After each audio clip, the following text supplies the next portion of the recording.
আপনারে আমি 1 গুণ্ঠা জমিন দিছি, 1 গুণ্ঠা জমিন 1 বছরের জন্য 30,000 টাকা নিছি।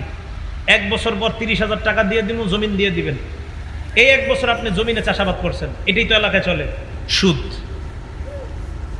এটা কি দেখছেন? চেহারা খারাপ হয়ে গেছে সবার। হ্যাঁ, এটা সুদ। তো আমি বললাম না, সাদা প্রাইভেট কারটার দিকে তাকান সবাই, সাদা দেখছেন? এবার এই দিক তাকান। এটা কার আমি জানি না। আমি যদি এটা দিয়ে আইসা থাকি তো গাড়ির নাম্বার হবে 4782 সাথে। এখন শুনেন, মনে করে নেন একটা সাদা প্রাইভেট কার দিয়ে আমি আসছি। এই সাদা প্রাইভেট কারটা ওনাকে 10 দিনের জন্য দিছি। তাকান এদিকে, এই গাড়িটা 10 দিনের জন্য দিছি। কয়দিন? খুব শোনেন, মন দিয়ে শুনেন, কিন্তু এটা খুব জরুরি মাসালা। 10 দিনের জন্য গাড়িটা দিছি। দেওয়ার পরে এই একটু মন দিয়ে শুনতে দেন সবাই।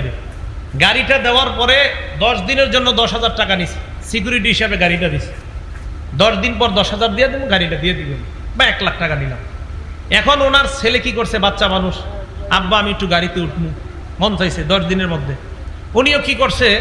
এই গাড়ির দরজা খুইলা ওনার ছেলেরই নিয়ে একটু বসছে গাড়ির সিটের মধ্যে, একটু কিছুক্ষণ বৈশা আবার নাইমা গেছে। সুদ। এই সামান্য সময় সুদি কারবার করছে। লা ইয়াজুজুল ইনতিফা বিশাইইল মারহুন। ওনার কাছে আমি গাড়িটা বন্ধক রাখছিলাম, এই বন্ধকি জিনিস দিয়ে উপকৃত হওয়া জায়েজ নাই। ওনার কাছে জমিন 1 বছরের জন্য বন্ধক রাখছে, এই বন্ধকি জমিনের মধ্যে চাষাবাদ ফসল করা জায়েজ নাই। যদি করে সুদ, যদি না করে বন্ধক, এটা জায়েজ আছে। কথা বুঝে আসছে?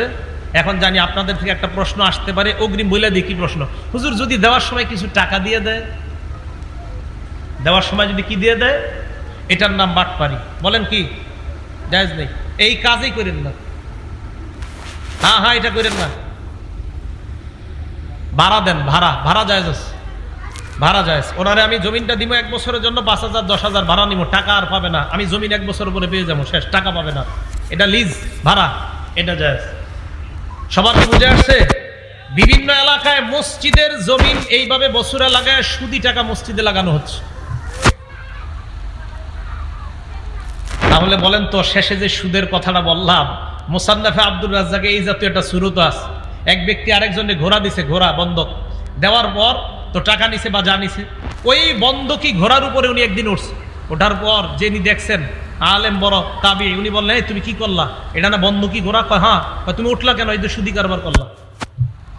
বন্ধকি জিনিস দিয়ে উপকৃত হওয়া জায়েজ নাই। কি কথা বুঝে আসছে? বলেন আমার সাথে, বন্ধকি সম্পদ দিয়ে বলেন আরো জোরে, সবাই বলেন, বন্ধকি সম্পদ দিয়ে উপকৃত হওয়া জায়েজ নেই।